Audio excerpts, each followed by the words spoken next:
अभिवादये अहमस्मि लता। अत्र भवतां स्वागतम् एतस्मिन् डीडी न्यूज़ वार्ता प्रसारणे। अथ प्रमुखाः वार्ताः। प्रधानमन्त्री नरेन्द्र मोदी अद्य दृश्य श्रव्य माध्यमेन आजीविका मेलायाः समारम्भं कुर्यात्।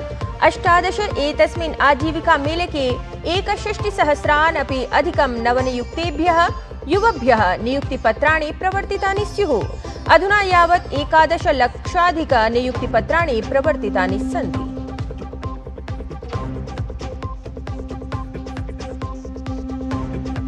पश्चिम बंगाल राज्ये प्रवर्तितायां विशेष गहन पुनरीक्षण प्रक्रियायां मुख्य निर्वाचनाधिकारिणः जनपद निर्वाचनाधिकारिभ्यः निर्देशः।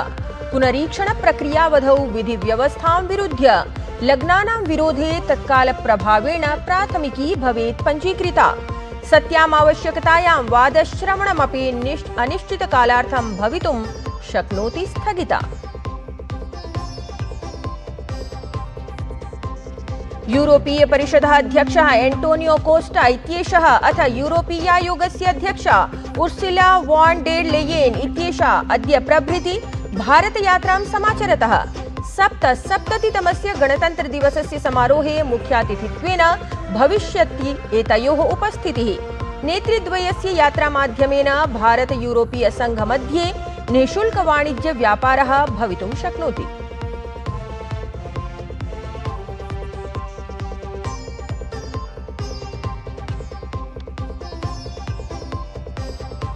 बांग्लादेशस्य प्रधानमन्त्रिपदात् अपदस्थायाः शेख हसीना इत्येतस्याः अस्थायि प्रशासने वाग्वचोभिः उक्तवती यत् देशः अराजकतायाः, असुरक्षायाः, अल्पसंख्यकानां च उत्पीडनं सम्मुखीकरोति।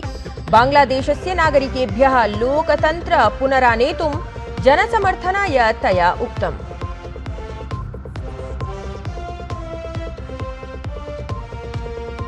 अबुधाबी इत्यत्र संयुक्तराज्य अमेरिका इत्येतस्य प्रतिनिधिमण्डलस्य उपस्थितौ रूस यूक्रेन इत्येतयोः अधिकारिणाम् उपवेशनं सम्पन्नम्। तेषु शान्त्यै नाभवत् ऐकमत्यम्। अद्यापि वार्ता स्यादिति आशास्यते। यूक्रेन इत्येतस्य डोनेत्स्क इत्येतत् क्षेत्रं रूस देशाय समर्पयितुं विरोधः।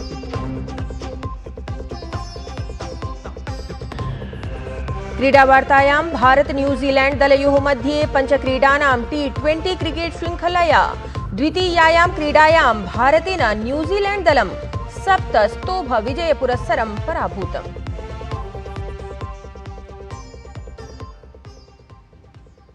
साम्प्रतं वार्ताः विस्तरेण।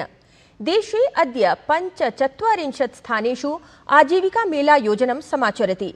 प्रधानमन्त्री नरेन्द्र मोदी दृश्यश्रव्य माध्यमेन प्रातः 11 वादने एतस्याः 18 आजीविका मेलायाः समारम्भं कुर्यात्। अत्रान्तरे प्रधानमन्त्री नरेन्द्र मोदी देशस्य विभिन्नेभ्यः भागेभ्यः चितेभ्यः नवनियुक्तेभ्यः 61,000 युवकेभ्यः नियुक्तिपत्राणि दद्यात्। एते कर्मिणः भारत प्रशासनस्य विभिन्नेषु मन्त्रालयेषु विभागेषु अपि कार्यभारं ग्रहीष्यन्ति। अत्रावसरे प्रधानमन्त्री मोदी एकां जनसभामपि सम्बोधयेत्। अवधेयमस्ति यत् एतस्य उपक्रमस्य अन्तर्गतम् अधुना यावत् 11 लक्षाधिक नियुक्तिपत्राणि प्रवर्तितानि सन्ति।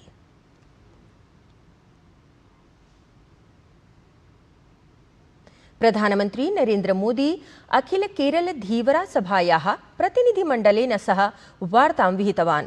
असौ एतस्य संवादस्य चित्राणि स्वकीये सामाजिक सञ्चारपटले X इत्यत्र स्थापयन् लिखितवान् यत् एतत् संघटनं मत्स्यपालकानां कल्याणसंवर्धने प्रशस्यं कार्यं करोति। विगते दशके राष्ट्रिय जनतान्त्रिक संयुति दल प्रशासनेन मत्स्यपालकेभ्यः बृहत् स्तरे कार्यं कृतम्। अस्माकं बलं तेभ्यः महत्तरम् आपणं प्रविधि सुविधा प्रदानाय च सिद्धं स्थितमस्ति। एतत् कार्यम् आगामि समये अन्यदपि अधिकोत्साहेन प्रवर्धयिष्यते। एतदपि प्रधानमन्त्री लिखितवान्। तत्रैव प्रधानमन्त्री नरेन्द्र मोदी गतदिने वर्कला स्थितस्य शिवगिरिमठस्य श्री नारायण धर्म संगमन्यास सम्बद्ध साधून् मिलितवान्।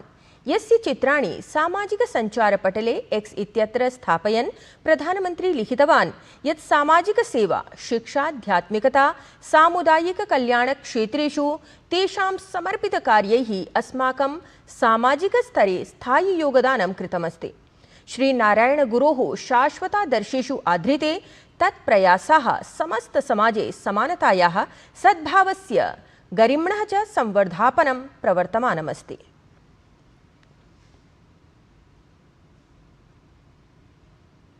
यूरोपीय संघस्य अध्यक्षः एंटोनियो कोस्टा इत्येषः अथ यूरोपियन आयोगस्य अध्यक्षा उर्सुला वॉन डेर लेयेन इत्येषा अद्य प्रभृति भारतस्य 3 दिवसीय यात्रायां स्तः। तौ ऐषमः गणतन्त्रदिवसस्य अवसरे मुख्यातिथित्वेन स्याताम्। अनया यात्रया भारत यूरोपियन संघ इत्यनयोः मध्ये फ्री ट्रेड अग्रीमेंट अर्थात् निःशुल्क व्यापार प्रकरणाय हरितपताका अपि सम्भवति।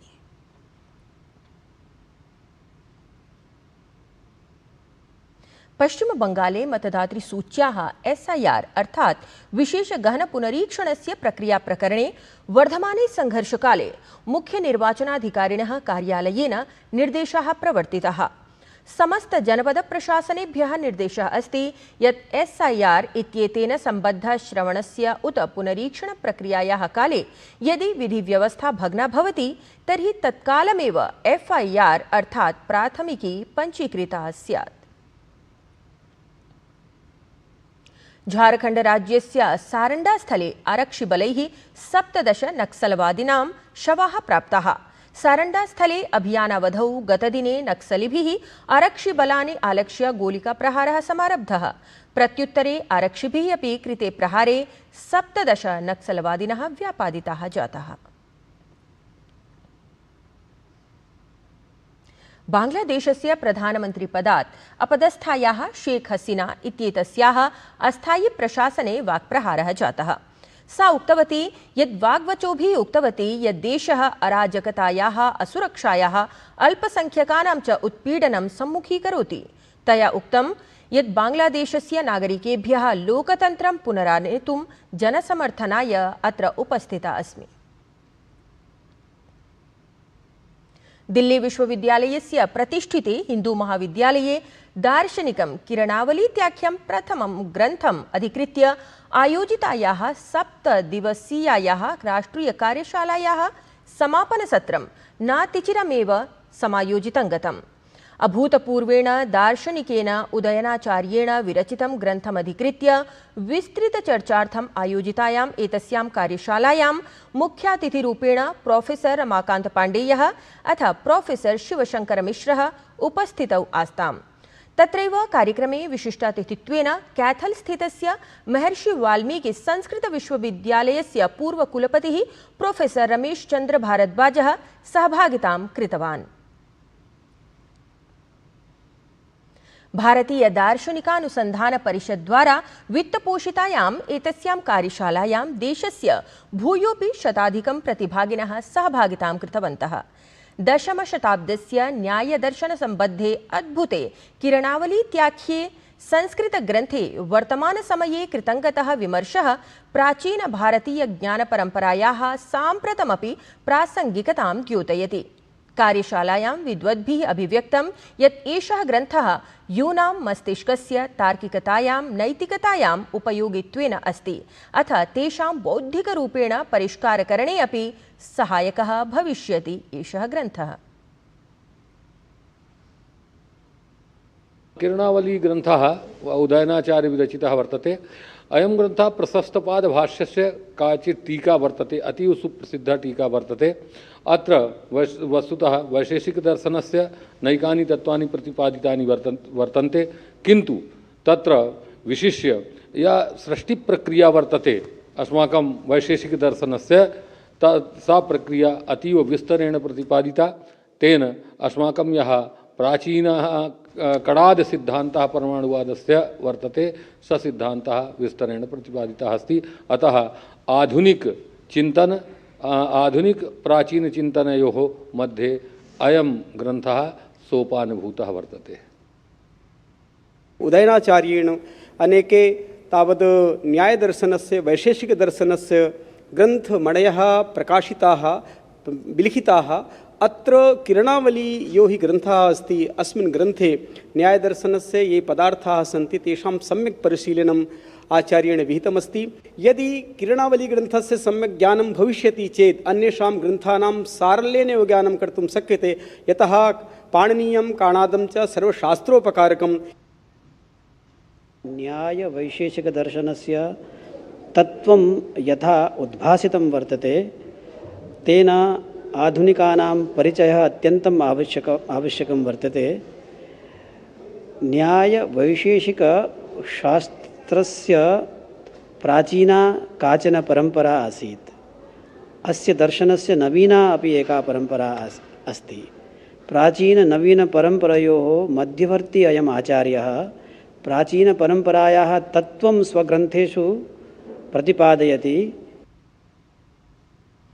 तत्रैव विद्वद्भिः एतदपि कथितं यत् आधुनिकः समाजः भारतीयज्ञानप्रणालेः गम्भीरताविषये परिचितः स्यात् इति। एतदर्थं प्रयासः आवश्यकः अस्ति, येन विश्वः पठनपाठनदृष्ट्या एव न अपि तु सांस्कृतिकदृष्ट्या अपि दिशां प्राप्नुयात्।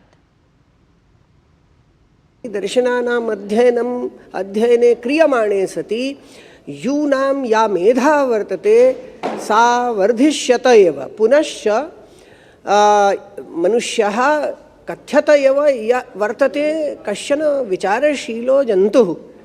तर्हि विचारः यदि शीलं मनुष्यस्य वर्तते तर्हि दर्शनं तु विचारात्मकमेव भवति, विचारवपुरेव भवति। अतः अस्माकं यद् विचारात्मकं जगद् वर्तते मनुष्यस्य, तत् स्वकीयं न किमपि विशिष्टं वैभवं, प्रत्युत कमपि स्वभावमेव आवहति दर्शनेन। मोहं रुणद्धि विमलीकुरुते च बुद्धिं सूते च संस्कृतपदव्यवहारशक्तिं।